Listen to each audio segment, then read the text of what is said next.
amazing process of having our local heroine, Mary McLeod Bethune, become a statue in Statuary Hall. And when this idea first started, it could have just died and become something very local, but instead it is an amazing story of a community coming together. Nancy Lohman is chairman of the local board that has been raising money for the project and navigating all those details for the approval process. And that's why she's here, to share that amazing story with us. Nancy, along with her husband, Lo, were in the death care profession until they sold their funeral homes and cemeteries a few years back. She continues to work for the firm as director of corporate development. Nancy's been active in the community on so many boards that we could spend the whole morning talking about that. She's been dedicating her life to making the world a better place for her citizens and for our animal friends. And because of that, she was selected to be one of the most influential women in Volusia County a few years back. Most recently, she was elected chair of the Council on Aging by the directors on September 2nd. In addition to numerous awards honoring Nancy and her husband Lowell, the Council on Aging in 2019 gave them the annual Glenn and Connie Ritchie Community Service Award for their charitable work in our community. And since that time, the couple launched the Lowell and Nancy Lohman Diabetes Prevention and Education Network and established the Lohman Center for Diabetes and Endocrinology at Halifax Health Medical Center.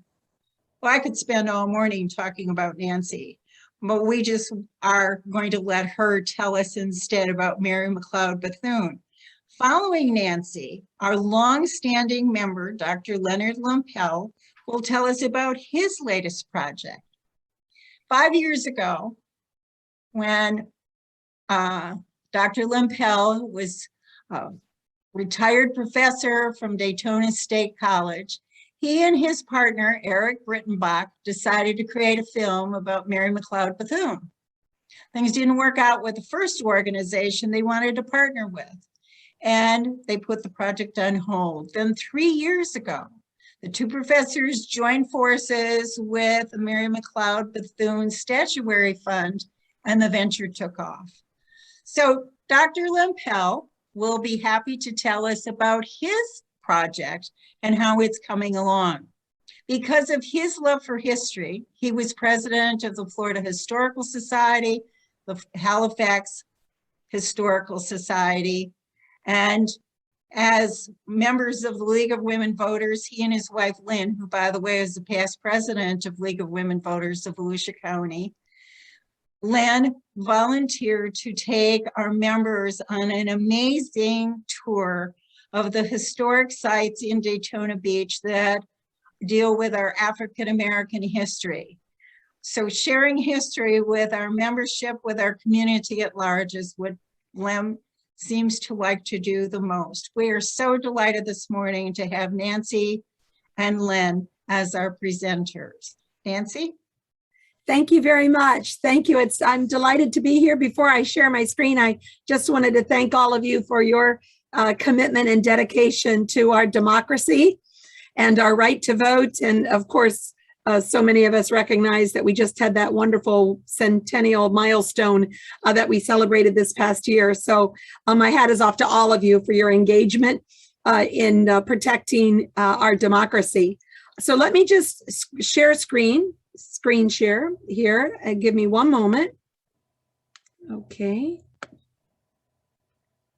Share. Okay. All right. So everyone probably now can see my PowerPoint presentation. I'm going to begin. Is that Ann? Am I good? Carla, Susan, am I good? Yes, you are. You're fine. Beautifully. Perfect. Thank you. Beautiful. So thank you all so very, very much for allowing me to present on the Mary McLeod Bethune Statuary project. It has been a delightful, wonderful, amazing journey for the last 4 years. So I want to begin. Let's see here. Let me see why it's not progressing. Let's see. Oh, yeah. Okay, good. I've got it now. Okay, so let me give you just a little bit of background. Some of this you already know, so I apologize if I'm giving you information that you clearly have already have had in your past, so you're very well aware of this.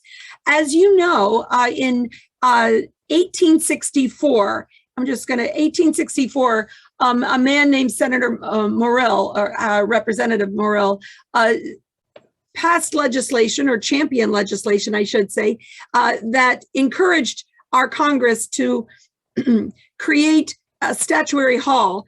It had originally been the House of Chambers, that area just to the left of the rotunda when you walk in. That had originally been the House Chamber, and that became in 1864 designated for statues from every state in the nation. And so every state was given the opportunity to place 2 statues in the U.S. Capitol. In 2005, the 100th statue was placed by the state of New Mexico. So it spanned over 100 years for this initiative to take a full center stage. There are 100 statues of various sizes, but because of the size of the statues in 1933, they had to make the decision to place statues throughout the U.S. Capitol and not just in Statuary Hall. So there are statues that are in the Rotunda, the Statuary Hall itself, the Hall of Columns, the Visitor Center, and the House and Senate wings. In 2003, actually before that, in 2000, there was some clamoring by some of the states to say, hey, you know, we've rethought who our greatest representatives in our history have been, because we've had another 100 years to think about that and to have people create lifetime legacy achievements. And so there was some push to start replacing statues. And I'll give you an example of that. The state of California wanted to place Ronald Reagan.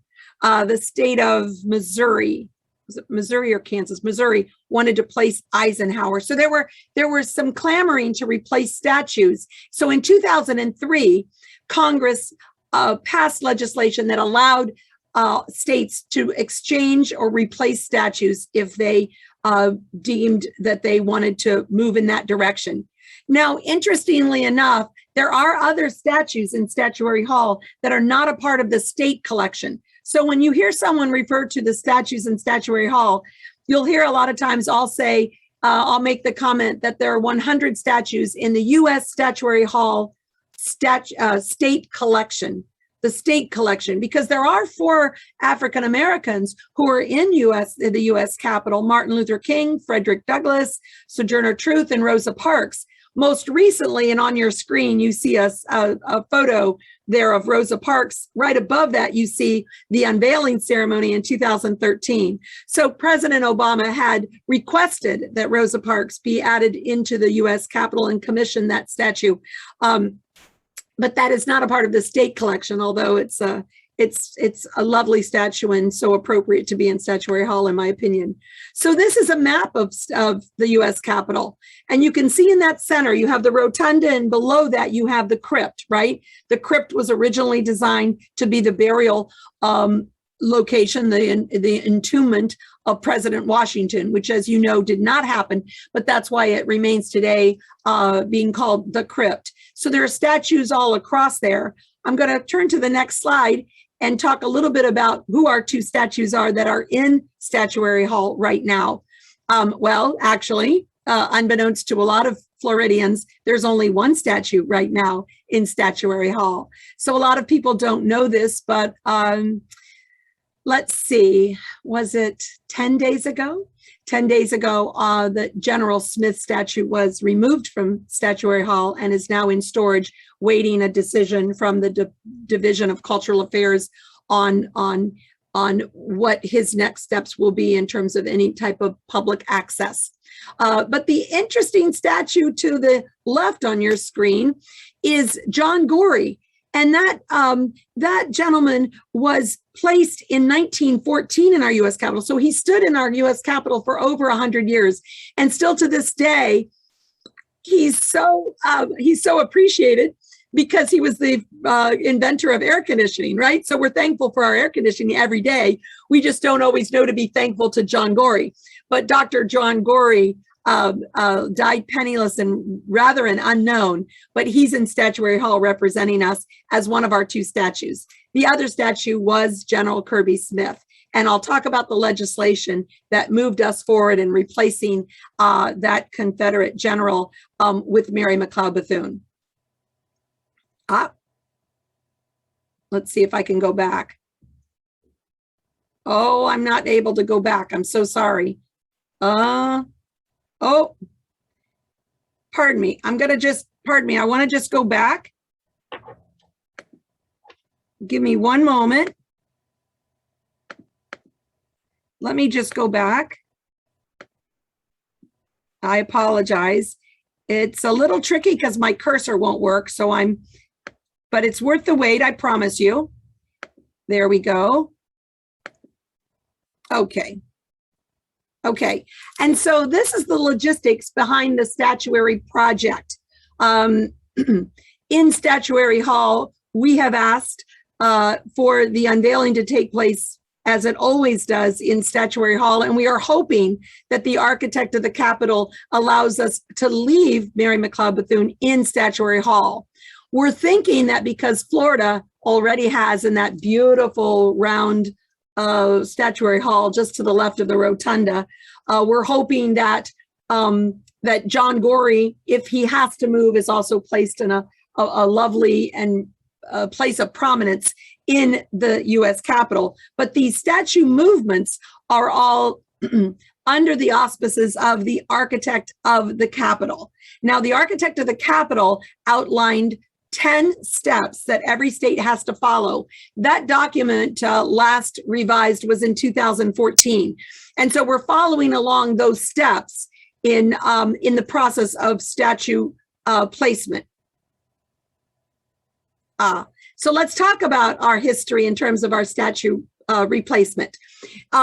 In 2016, the Florida legislature created legislation and a bill was signed by Governor Rick Scott to replace Kirby Smith with a Great Floridian. Now, Kirby Smith, as a little bit of background, was born in St. Augustine, but he did not grow up in Florida. He went off to boarding school and then went to West Point, served in the Union forces, crossed over to the Confederate forces. After the war, he escaped to Cuba, and then he came back to live the rest of his life in Tennessee. And so he's known as a botanist. He was a professor at University of Tennessee, Swanee, I believe, in Tennessee, but was really never a resident as an adult in Florida. And so that legislation was created that said, let's go through a process to have a decision made on who we should replace the Smith statue with. And so the state of Florida Division of Cultural Affairs received submissions for 3,587 individuals. 259 of those were unique names. In other words, many people put in the nominations for the same individuals. And Mary McLeod Bethune received many of those nominations.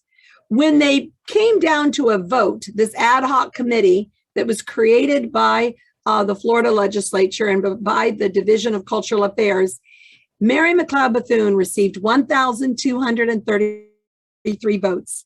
The second place nomination received 447 votes. So you can see that Mary McLeod Bethune overridingly received the most names as one of the greatest Floridians in our history. And so in 2018, that became law that Mary McLeod Bethune would represent our state as one of our two statues in the U.S. Capitol Statuary Hall State Collection. In 2018, we were moving forward, but remember, the architect of the Capitol, the department that oversees the facilities and all that happens within the U.S. Capitol, they oversee the logistics of this.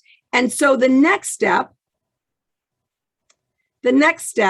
was 16 months later, Governor DeSantis sent a letter. There you see it on your screen, that beautiful letter on parchment paper that's mounted on that beautiful blue stationery. He signed a letter and sent it to the architect of the Capitol, requesting formally that the U.S. Capitol recognize that the state of Florida would like to replace the statue of Smith with a statue of Dr. Mary McLeod Bethune. Now, out of those 10 steps, and those are easily accessible online, those steps I mentioned are 10. We are on step number 8. Step number 7, we just received notification from the architect of the Capitol that step number 7 has been approved. And step number 7 was the approval by the architect of the Capitol, who reports to the Library of Congress, a bipartisan committee. They and the Library of the Congress have approved step number 7, which is the completion of the statue. And so now we're off to step number 8. Step number 8 is the request by our congressional delegation to unveil the statue. So that's a huge step that we are a part of right now, because we've been going through these other 7 steps for 4 years now. Certainly because of the pandemic, because of the insurrection on January 6th, there have been delays, but really because of the COVID pandemic, there has been no broad access since 2020 in the state capitol. And so we are hoping that when they take a look at events in 2022, they will approve the unveiling request that we have put forward to unveil the statue during Black History Month. That's February 2022. Okay, and so why is this so important? Well, I will try not to get on my high horse, but I'm a firm believer that representation matters. I don't believe that young men and women feel like they can be a part of a room if they don't see themselves in that room, if that makes sense. And so I think little girls need to see women in powerful positions. I think African Americans need to see men and women in powerful positions, positions of leadership. And so I'm thrilled that on many levels, I'm thrilled that she's been chosen. But let me just go through some of the things that we can all be so very proud of in the state of Florida. Dr. Mary McLeod Bethune will be the first African American, man or woman, represented in the state collection in the U.S. Capitol. She will be the first statue sculpted by a minority artist. And so here's this beautiful representation of Dr. Mary McLeod Bethune, the first African-American woman, carved by Nilda Comos, the first minority woman sculptor, master sculptor.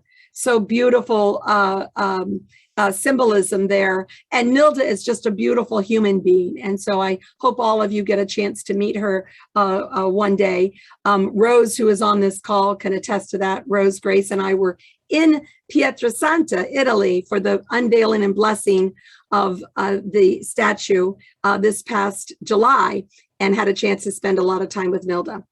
First, Nilda carved Mary McLeod Bethune with a lot of symbolism. And so Mary McLeod Bethune will be the only statue in Statuary Hall representing education to this degree that she will be in a cap and gown.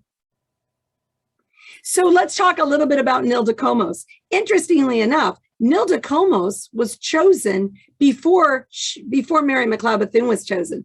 So out of 1,600 artists that applied to be the chosen artist for the sculpture to go in the U.S. Capitol, Nilda Comos was chosen. So she did not know she would be sculpting Mary McLeod Bethune. So she waited for that moment in time. And she said in a beautiful speech on July 10th of 2018, we had a birthday celebration in honor of Mary McLeod Bethune on the campus of Bethune-Cookman University. And she said, I have worked and trained my entire life for this opportunity. She said, I am ready. So it was just beautiful. And so this is what she did. She went to the U.S. Library of Congress archives. She toured Statuary Hall. She went to the archives at Bethune-Cookman University. And so she did a tremendous amount of research on Mary McLeod Bethune. And one of the things that Nilda said that was so beautiful is that she said, I listened to her voice. I listened to many, many, many recordings of Mary McLeod Bethune, and the power and warmth in her voice really stood out to Nilda. And so here is just a few photos I thought you would enjoy. Those are some famous photos that you're seeing of Mary McLeod Bethune. There she is in the bottom left with Eleanor Roosevelt, who became a very dear friend of hers. That's Eleanor right above her as well. Mary McLeod Bethune received her honorary doctorate from Rollins College. A lot of people think that the cap and gown, of course, came from Bethune-Cookman University, and certainly she wore her regalia at the Bethune-Cookman University graduation commencement ceremonies. But that's some background information for you on Mary McLeod Bethune. There in the top left corner is the tables that a woman named Dr. Moses created out of all of the things that they had in the Library of Congress archives. Dr. Moses nicely laid out so many of the photographs and letters for Nilda to study. And so how did this all come about then? Well, in 2018, I served on the Board of Trustees of Bethune-Cookman University. And it was a rather short-lived trustee appointment because a number of us, as you know, felt it was prudent at that moment in time to resign.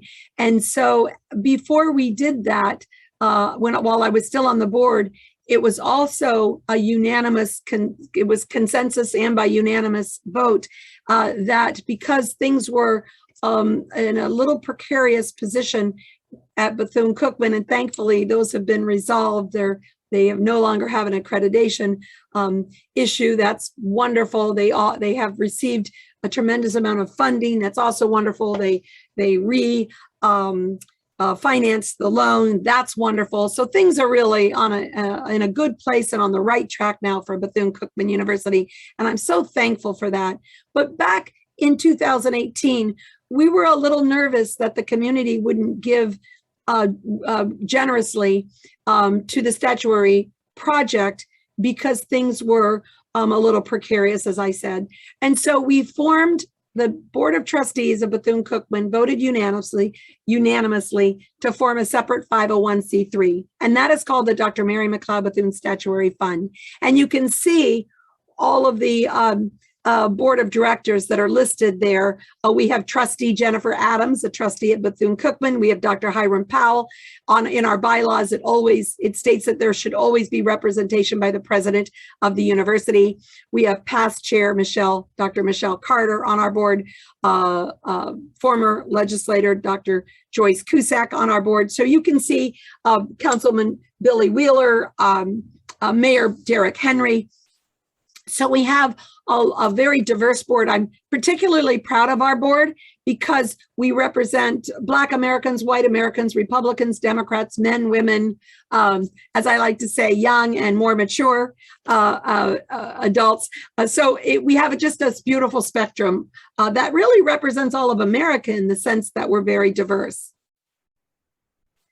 And so the mission of our statuary board, and this is where Len Lampel will come in after my presentation.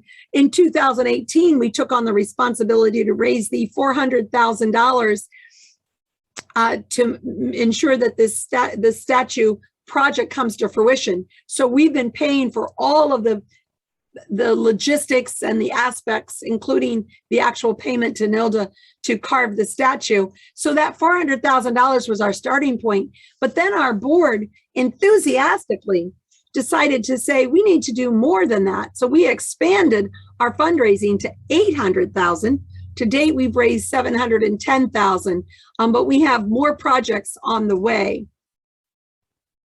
A little bit about the statue. And before I go on, when I say more projects on the way, I'm going to get to those, but they include a bronze statue, a documentary, a K-12 curriculum, and an exhibit in Daytona Beach. So I'm going to get to that, don't worry. a little bit about the sculpture itself. And I mentioned this, the master sculptor is Nilda Komos, and how she is the first minority master sculptor to sculpt a statue for the collection.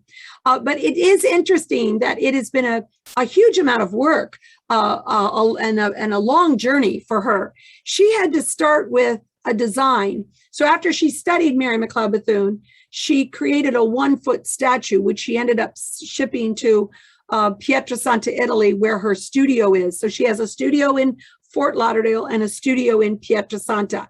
She has said the most prestigious marble you can create a statue from is statuario marble, the same marble that Michelangelo used to create his statues.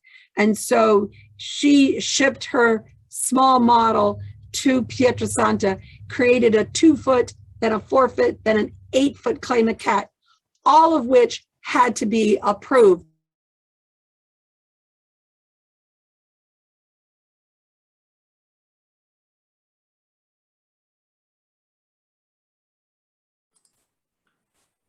I think there's some connection issues, so we'll have to wait till.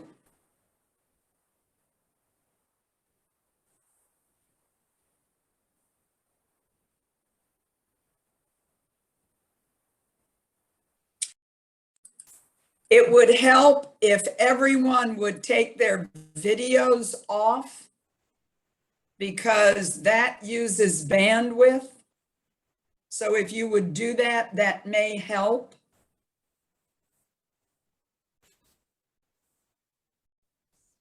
Nancy, are you on? It appears she's trying to come back on. I'm wondering, do we want to let Len go? I haven't seen her try to get back in yet. I got knocked off earlier and it just it let me back in. The computer did it. Do you need me to get Nancy on the phone? I've got her cell right here. Should I try to call her? You can. I have her cell as well. Oh, okay. Well, I'm just asking. Do you need me to call her or not? Yeah, why don't you call and Okay, see if thanks. she's.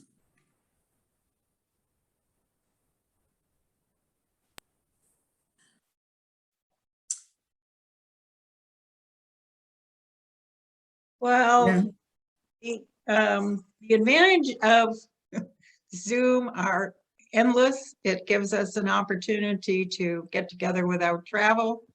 And we invariably have to navigate all the exciting pieces of technology that make it always an adventure. We've had everything that could happen on our various Zoom presentations, and this is just one of those examples. I'm wondering. So I just talked, sorry, this is Rose. I just talked to Nancy. She actually thinks she's figured out her internet issue. She's actually trying to relog back in. So give her 2 seconds. There she comes. Here she comes. Thank you, Rose. There we go. She's connecting. You're on mute, Nancy. Hi, I'm so sorry. I don't know what happened. It's the bandwidth. It's the bandwidth, Nancy. I got knocked off once and came back in, but so you can go back to screen share and finish. Yeah, you have to allow me to please get screen share. I don't think it's not allowing me. You have to make me a host. Oh yeah, I do, because you came back in. Sorry. Yeah, that's okay. I gotta find you. Yeah. Well, there you are. Okay, thank you. Sorry about that. Gosh, all of a sudden I was talking to myself. It's not the first time. And it happens in Zoom, you know? Yeah, okay, here we go. I gotcha. There we go. Yep. Can everybody see that now from the current slide? Whoops, let me go back to where I was, pardon me. Let's see here. We were on Nilda. the research preparation, the statuary committee.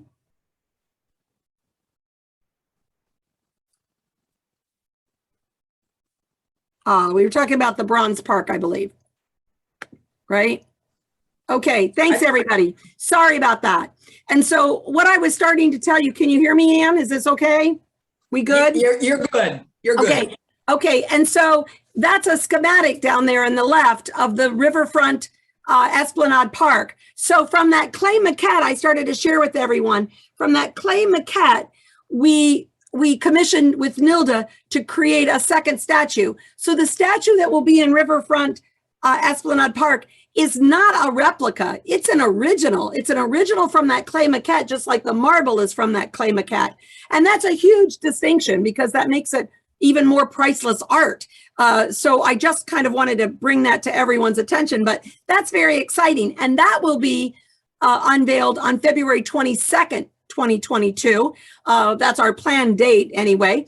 And that statue, on the base of that statue, will have all the names of all the donors who have donated $1,000 or more. And so we're still taking names, by the way, but that's what, we're still taking donations, of course.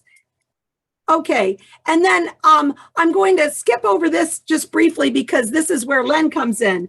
But one of the things that I realized, actually it was on January 13th, 2021, at 7 o'clock at night, I was presenting with Nilda to the National Alumni Association of Bethune-Cookman University. And I realized at that moment in time that we were doing a huge disservice to our community, to Mary McLeod Bethune and her history, her legacy, her life achievements, if we don't capture what Len had been asking us to do for quite a while. If we did not capture and memorialize this living history, this moment in time when this statue is being created, and we're doing all of this to celebrate her life and legacy. And so he'll tell you more about that, but it was an aha moment for me that said, gosh darn it, we need to raise another $150,000 in addition to the $400,000 for the statue, in addition to the $150,000 for the bronze statue, in addition to sending students to from Bethune-Cookman, young alumni graduates, to Pietrasanta for the unveiling, in addition to bringing the statue to Daytona Beach for temporary exhibit, we also need to create this very professional full-length documentary and K-12 curriculum. And so those are the outline of the timeline of all the projects. And so we've lived through that beautiful moment in time, July 10th, 2021, where we unveiled the statue in Pietrasanta, Italy, a traditional moment in time in Italy before any statue is transferred to its permanent place of residence from the statuary capital of the world, Pietrasanta, Italy. We now have made the decision to bring the statue to Daytona Beach, so all of you can see the statue before it's unveiled in the U.S. Capitol. That's very exciting, and that will be during the months of October, November, and December. I'll talk more about those details in a moment. The unveiling of the statue we requested, as I mentioned, February of 2022. Following the unveiling of the marble statue in the U.S. Capitol will be the unveiling of the bronze statue in Daytona Beach. And then we're hoping that Len and Eric will premiere their documentary in the U.S. Capitol Visitor Center Amphitheater, this beautiful theater they have in the U.S. Capitol Visitor Center Theater on July 10th of 2022. So it's a beautiful project to bring the statue to Daytona Beach prior to bringing the statue to the U.S. Capitol. That would have never happened had we not had that COVID pandemic. So I suppose, we're all searching for the silver linings of a global pandemic. And sadly, that the overwhelming aspect of the pandemic is that we have lost a lot of lives. Many, I'm sure, people that you know and love, and myself, even my own mother in December lost her life to COVID. So I know that it's been a very difficult time, but I have to draw on the fact that if it now puts us in this position that we can bring the statue to Daytona Beach because the statue is finished and cannot be unveiled until next year in the U.S. Capitol.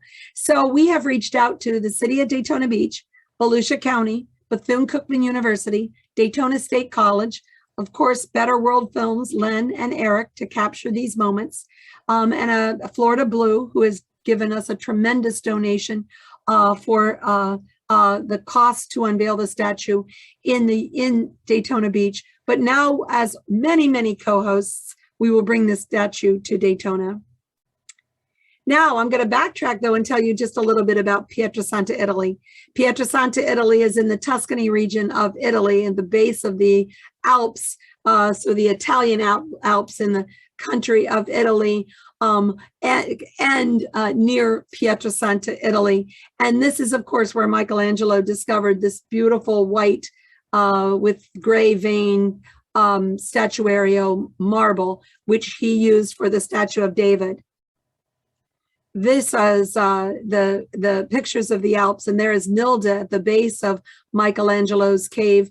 The caves actually sometimes are inside the mountain and sometimes on the outside. So when you excavate marble, sometimes you're doing it on the outside of the building. And there to the very right is the Michelangelo cave, which is actually on the outside of a mountain in the Italian Alps. The final piece of marble came from this mountain, and those mountains, that's the city square in Pietrasanta, Italy. But the block of marble, there it is, the block of marble, Nilda standing behind it, came from that mountaintop and then came to Cervietti Sculpture Studio in Pietrasanta.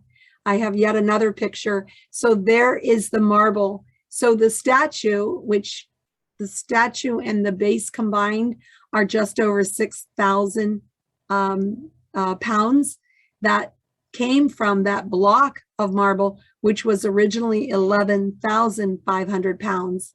And so quite a bit of that statue, of course, block was left on the floor, so to speak, just like things are left on the floor when you're editing for a documentary, right, Len?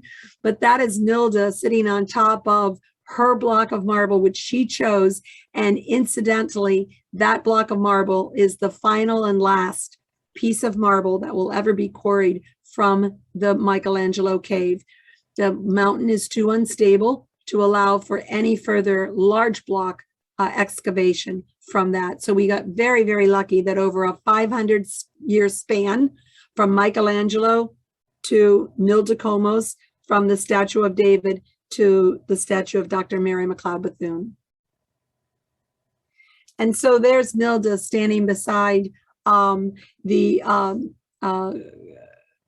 plaster mold for the U.S. for the sculpture of Dr. Mary McLeod Bethune. So it went from a maquette, a 2-foot, 4-foot, and 8-foot clay model, to then they created a plaster mold of that. That plaster mold, I'm hoping, will be a part of a permanent display of how Nilda created the statue with her tools and the various steps that it takes to create a statue. Because interestingly, Nilda used all of the old techniques, and many of the sculptures today are being replaced with robots. So sculptures are being created robotically. And so it's becoming kind of a lost art to actually hand carve or carve with your hand, even using power tools. But that whole idea of using your hands is becoming a bit of a lost art. And so there are pictures of the maquette. I thought you'd find this really interesting. So on the left, you see there's that small model, right? That 2-foot model. And then there on the right, you see that 4-foot model, and then you see the 8-foot model. And so these are the steps over the last 4 years that Nilda has had to take. And these maquettes had to be approved by the architect of the Capitol. So there are some additional photos of Nilda's work and her studio in Pietrasanta, Italy. There she is again on her scaffolding, doing the finishing touches of the marble maquette. That's necessary, of course, because from there it went to a plaster mold. From there, you use sort of a compass system. It's a pointing system where you place the compass on the plaster mold, and then you place it over onto the marble. And that compass system, almost like a protractor, allows you to know exactly how deep to carve and where to carve. And so here again are elements of the statue. And so that moment in time where on the very right where you see that statue, that was the first time that that statue had been seen by the public. Rose Grace, who is on the part of the audience today. Hi, Rose. She and I saw that for the first time in the studio of Pietrasanta. So you can see from the maquette all the way to the final statue, that beautiful design and that beautiful intricate work in the carving of the marble shows her in her cap and gown. So it's a tribute to Mary McLeod Bethune's zeal for education as a little girl. As you know, she as a child was scorned by another young white girl who scorned her from thinking that as a Black child she had the right to read a book, to learn how to read. And Mary McLeod became very committed to learning and to learning to read, to learning. She was very, very passionate about getting her education and then going on to teach others. And so as a part of her last will and testament, as all of you I'm sure have read, and if you haven't read it, it's just the most magnificent document, partly because of what she says, but also because what she says is so relevant still today. So it's a very timeless document, and it's a beautiful document, but in that she leaves us the desire to live harmoniously with one another. And she leaves us a thirst for education. She leaves us the desire to help others succeed in life. And so another element of the statue is symbolizes her work with President Roosevelt and Eleanor Roosevelt to further champion civil rights and further champion women's rights. And so that is the replica of the statue is a walking stick. Over to the left of your screen is the actual walking stick that President Roosevelt provided to her as a gift. But that intricate carving of the walking stick represents her work as the very first African American to serve in a U.S. federal agency, as the head of a U.S. federal agency, the Youth Administration of America. She was appointed by FDR for that position. She served as one of the founding members of the unofficial Black cabinet for FDR. She actually served for 4 different presidents in Washington. She founded the National Council of Negro Women in 1935. The National Council of Negro Women and the local chapter are co-hosts for the statue here in Daytona Beach. And of course, she was vice president and very instrumental in the furthering of the NAACP. And she was one of the founding attendees of the United Nations Conference, which is where the story of the Black Rose came from, which I'm going to tell in just a moment. And so here is Nilda creating this beautiful symbolism of the Black Rose that Dr. Mary McLeod Bethune is holding in her hand. And so as all of you know that story of the Black Rose, when Mary McLeod Bethune traveled to Switzerland to attend the United Nations Conference, she saw a beautiful rose garden that was full of roses of all different colors. And she saw a very dark burgundy black rose called the Black Velvet Rose. And she said, you know, this is what the world should be. This is an interracial garden, and it just symbolizes what the world should be. She said, you know, I dream of a world that's interracial, interreligious, and international, and that is what brotherly love should be, and neighborly love. So loving thy neighbor is actually what she said. Loving thy neighbor is one of the most significant tenets of brotherly love, and the significant human value, and that should be revered, and that should be symbolized in this, and is symbolized in this Black Rose. And so here is just some other elements of the statue. Her shoes. She walked a great deal, rode her bicycle actually a great deal, door to door, raising money for her school. She wasn't afraid to knock on doors. She wasn't afraid to ask for that support and embrace that assistance. And then here are is the third leg of the statue. The stability of the statue comes a lot of times, a statue of a human being anyway, with our two legs, comes from that third leg. So that third leg of support is a stack of books that reaches the hem of her dress and her cap and gown.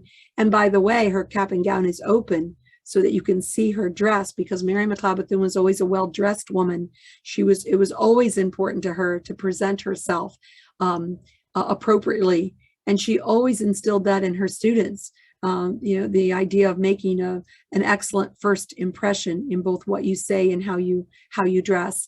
And so this stack of books has on each spine of the book a tenet from her last will and testament. So the cover of her book says, "I leave you," and then each one of these spine labels on the spines of these books say love, faith, hope, racial dignity, courage, a thirst for education, and peace.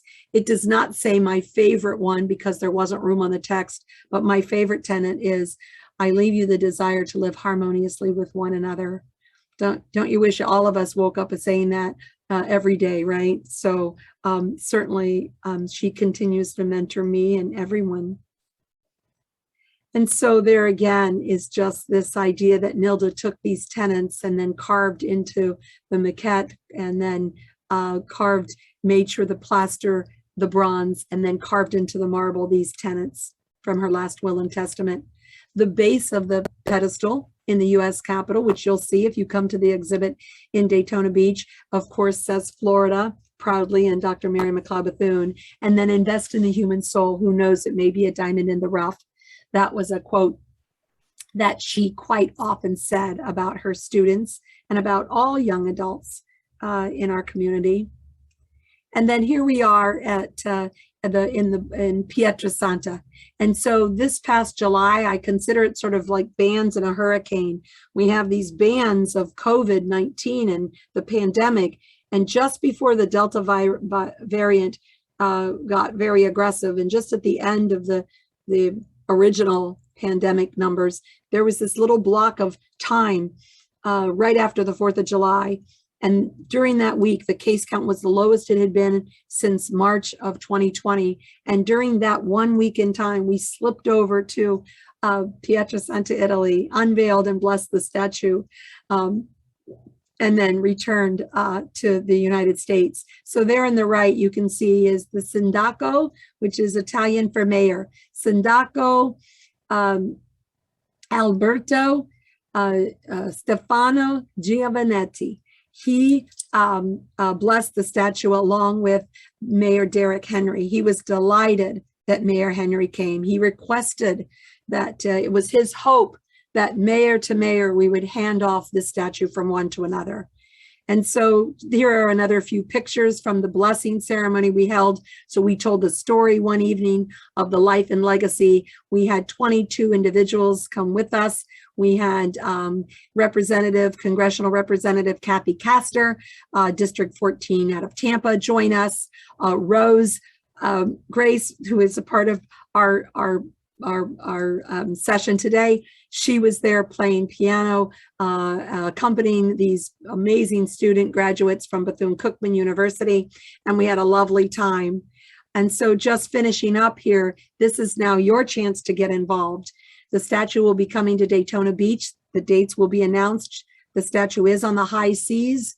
Currently, she's getting closer and closer. I'm watching the ship closely. We will be announcing the event, and we will have ticketed opportunities for people to come. Admission is free, but we will have 50 people at a time being able to come in to see the statue. We will have a full exhibit with storyboards, column wraps, a movie that's being created by one of our media partners, Wesh TV. We have PBS who is calling us. We have a number of people creating moments in time to film this unveiling and film what we're doing that's unprecedented to bring a statue from its place of origin to its hometown and then on to the U.S. Capitol. So it's very, very monumental. Tickets will be available at 10, 11, 12, 1, 2, and 3. you as a organization, and any organization, is welcome to reserve all 50 tickets for an hour or for 2 hours of a block of time, so that you can have the Daytona Beach News Journal for yourselves as an organization. And I encourage you to do that. We also have opportunities to continue to give. I would be remiss if I didn't share that with you. And the two most, I think, exciting opportunities is, you saw that big block of marble. From that, you saw the statue. And so each person who provides a $100 donation or greater will receive a small piece of statuary marble from that block that you saw. And anyone who provides a $1,000 donation or greater will have their name engraved on the pedestal in Riverfront Esplanade Park. And so that concludes my presentation. I can see I went way too long, but thank you for this opportunity to present. And now I turn it over to Len Lempel. Okay, and I'm going to share screen here.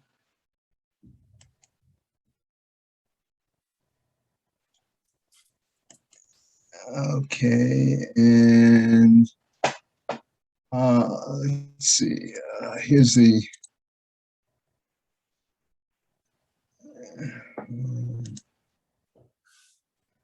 hopefully it's coming up. I'd like to first thank the League of Women Voters, and also Nancy for her great presentation this morning, and the League for hosting this wonderful program.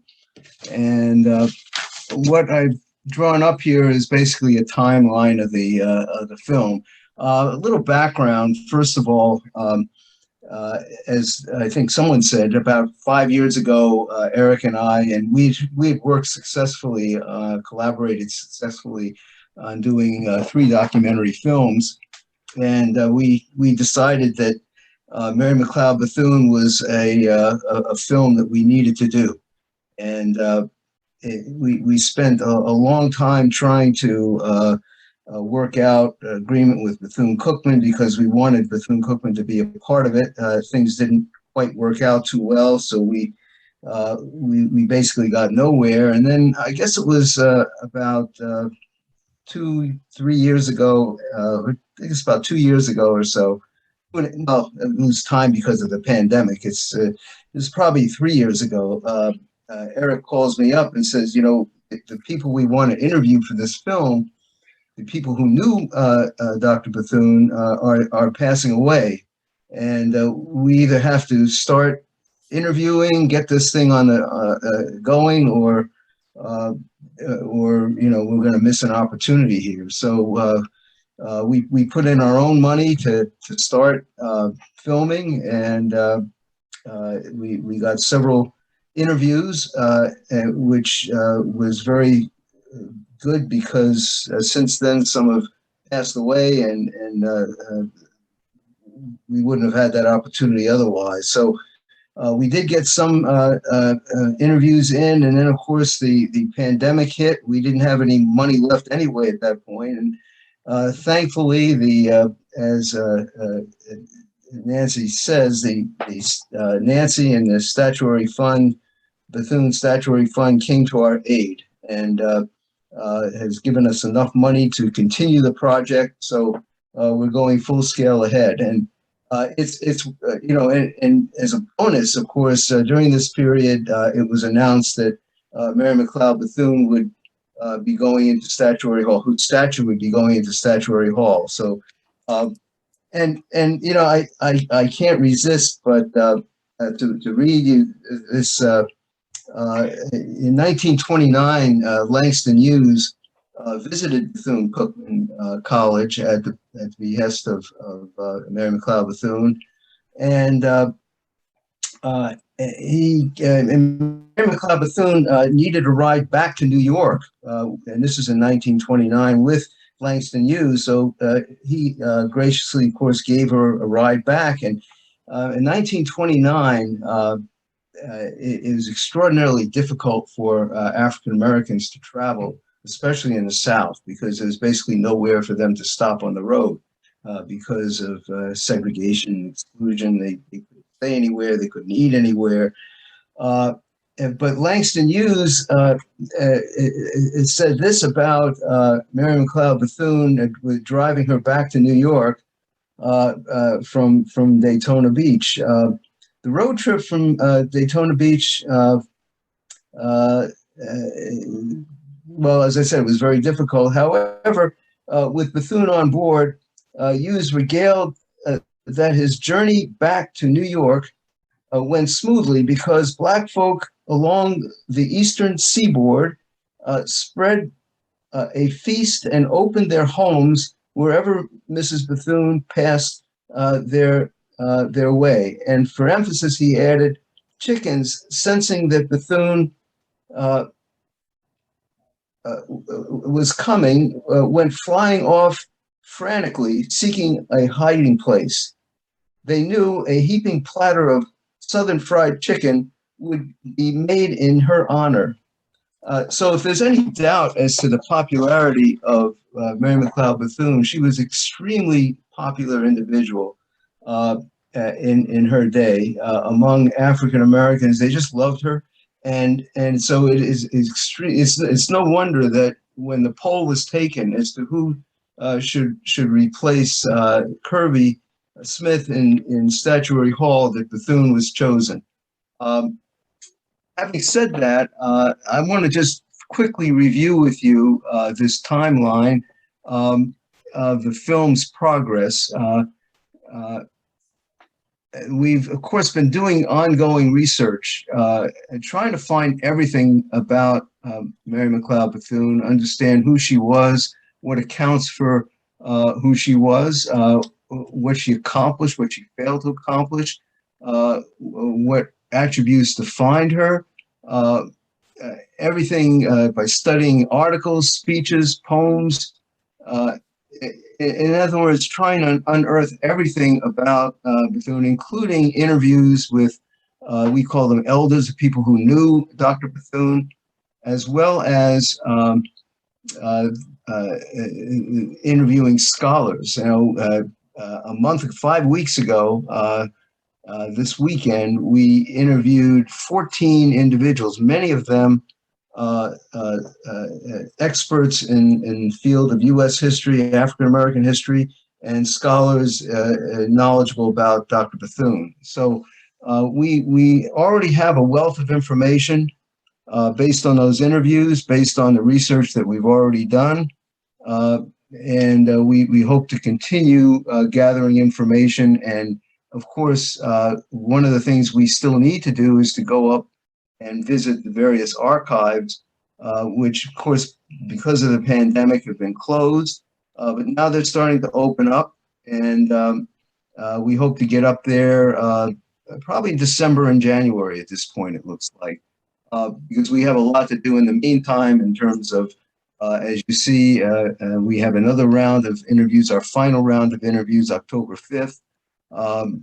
We have a short film we're doing for the Community Foundation so they can show that short film at their Community Foundation dinner on, I believe it's October 28th.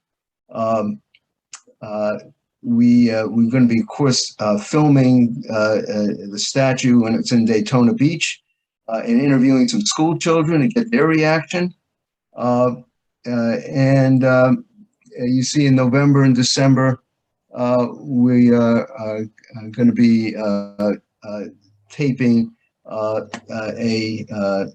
one actor or more than one actor, we haven't decided yet, to read her last will and testament, also to read various selections of Dr. Bethune that really kind of define her. And that brings us to December, where we're going to, of course, start December and January. We're going to be reviewing the archives in Washington. There's a lot available in the Washington, D.C. area, so we'll definitely make it up there. There's also the Roosevelt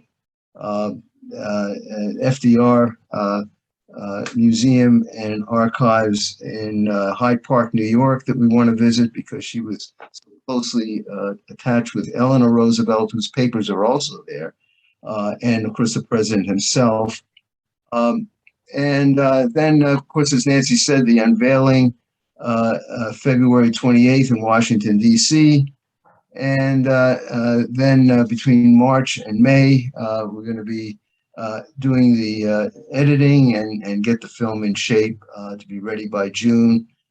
There might be some premieres in Daytona area before, of course, it premieres in Washington, D.C. on July 10th, when the statue is going to be inducted in Statuary Hall. And, you know, one of the things I was going to show a film, a brief film, but time is of the essence here. So I'm not going to show that. But one of the reasons I wanted to show the film was because at the end is a speech that Mary McLeod Bethune gave on Thanksgiving Day 1939. It's a wonderful speech about what democracy means to me. And it really kind of encapsulizes all of what Bethune stood for. And you also get to hear her amazing voice. But I put in the chat the website where you can hear, I believe, that speech as well as several other examples of Bethune's actually speaking, which is well worth listening to. So I urge you to connect with that link in chat and just listen to her voice sometime. Well, thank you very much. If you have any questions, I'll be glad to answer them. Thank you. Well, thank you, both Nancy and Len. I have to say, I am quite dazzled with the amount of information that we received this morning and looking forward to actually seeing this statue in person. Nancy, you've given us such an amazing appreciation for all the details, all the symbolism, and the amazing journey that this block of marble has gone through. All of this makes our experience when we get to see her in person so very much more of a rich, in-depth understanding of what we're actually looking at.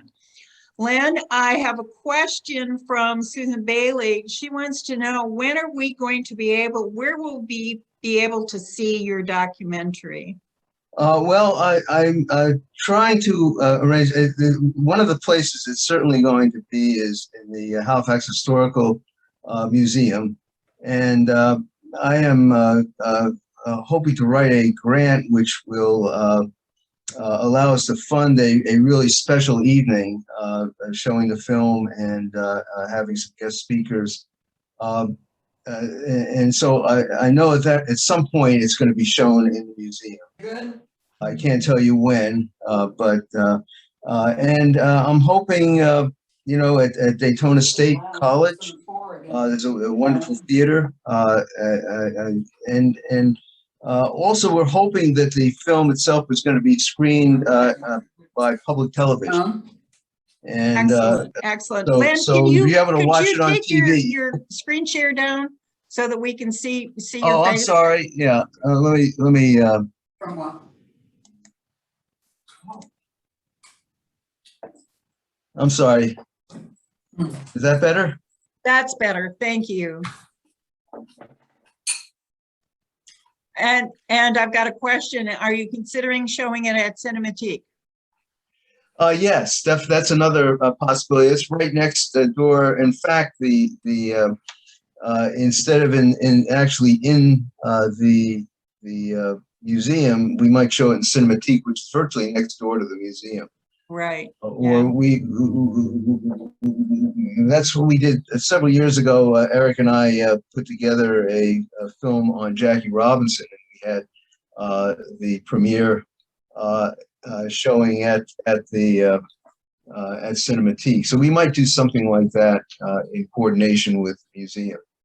Well, by all means, let us know so we can put it into our newsletter in advance so that our members which we're all looking forward to seeing it. And we're also very much looking forward to seeing the statue up close and personal.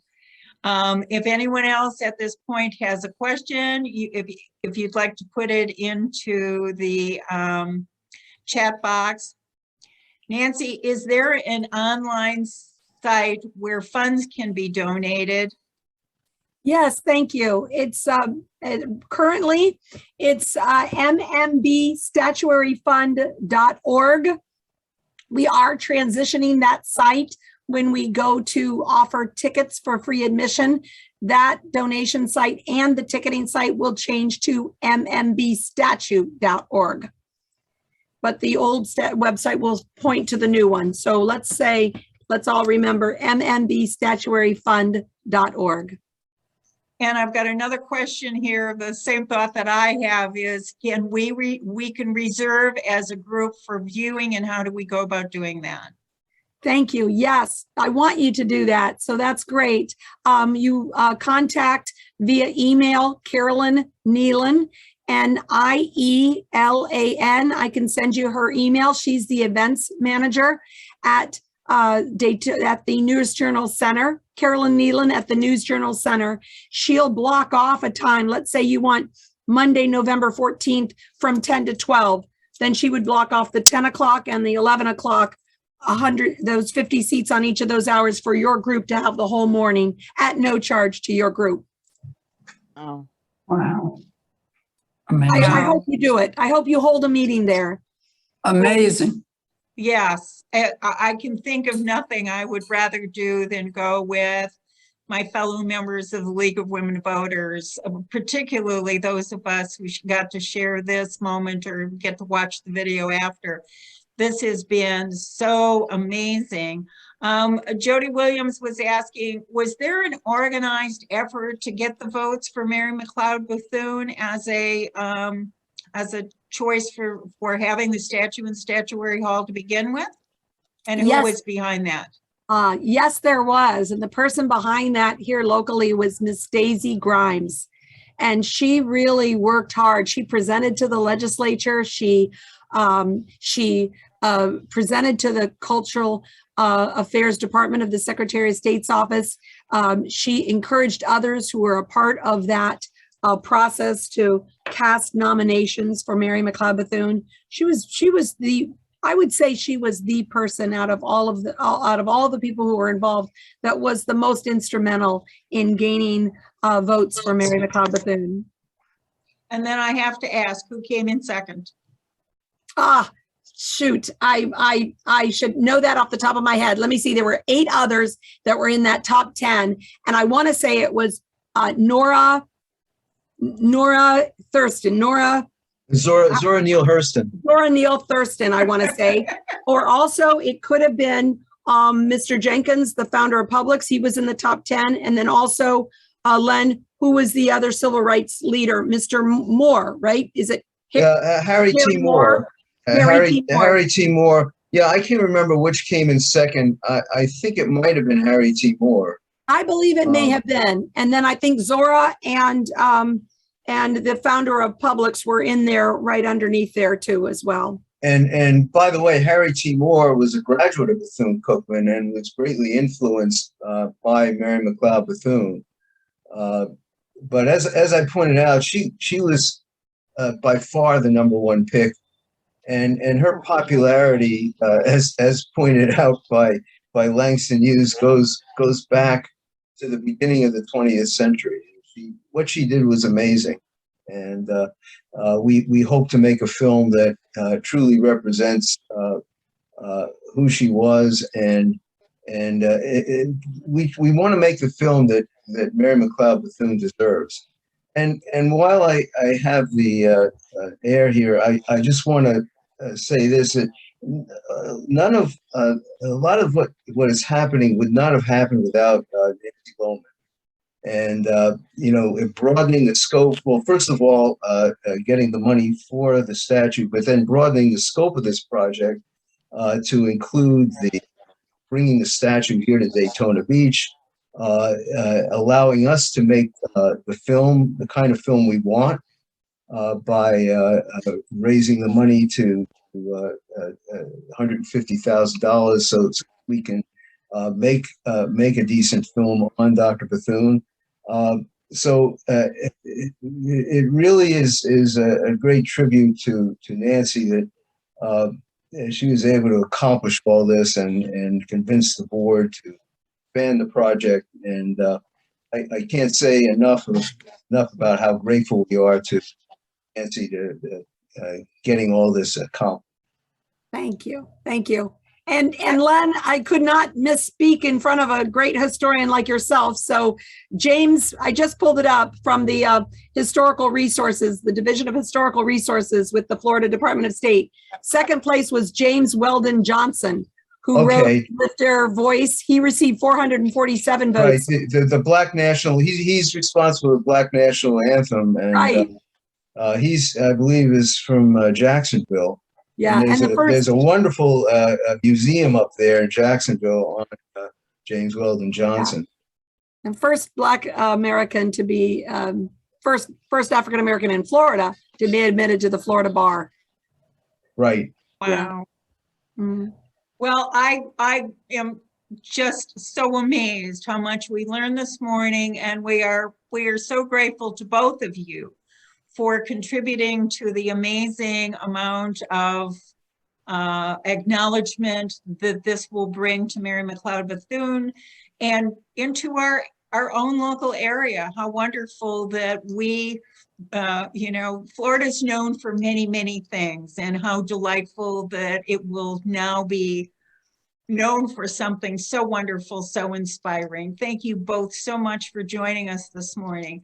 I want to take just a minute to let our memberships know next week we have another the 21st at 5:30. We